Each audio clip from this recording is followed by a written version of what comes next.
Hi there, students. To pore over or to pore through.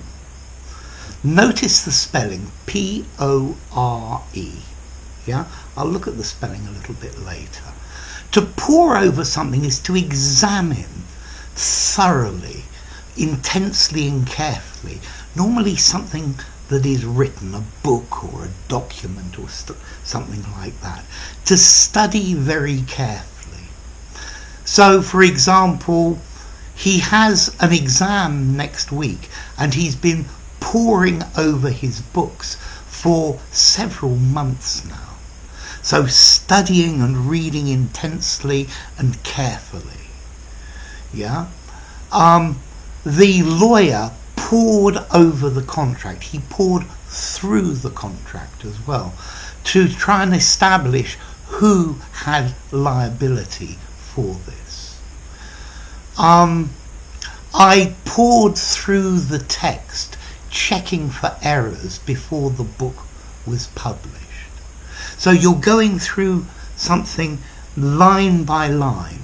Notice to pore over is to study generally, whereas to pore through, you start and you at the beginning and you pore through to the very end, concentrating intensely. Whereas pore over is more general. So, I don't know, you pore over your books when you're studying, but you pore through your bank statements to find out where the money went. Okay? Notice this verb to pore, P-O-R-E. Well, a pore are these little holes in your skin where sweat can come out.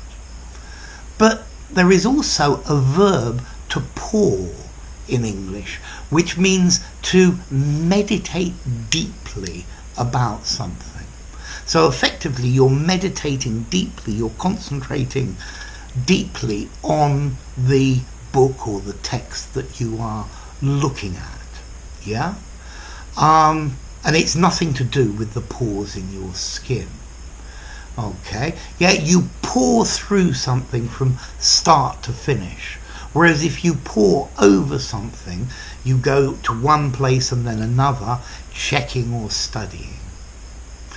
Notice, to pour, we could have P-O-U-R, to pour water.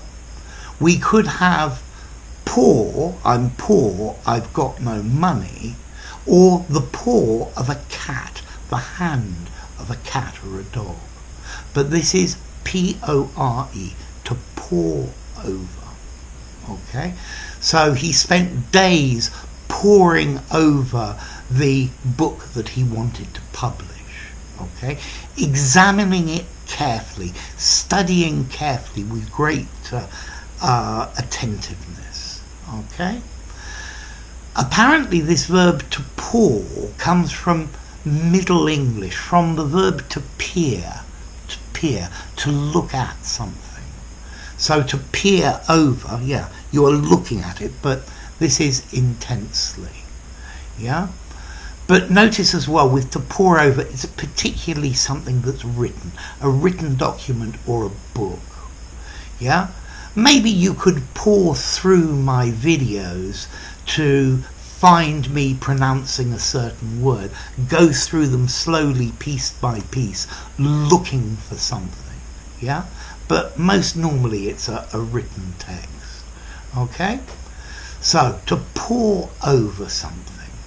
Notice, to pore over is a regular verb. He pored over his books for days. Yeah? Now the question is formality. Well, I would say this phrasal verb is neutral. You could definitely use it in an informal conversation. And I think you could probably use it in a formal writing as well. Yeah, so it's quite unusual for a phrasal verb, poring over. Maybe you would say studying intensely, examining attentively, if you wanted. Yeah, in a more formal way. But I think you could use to pore over in a more formal document. It's also because it's quite an unusual verb to pore, except in this pour over, but it's not that common. Okay?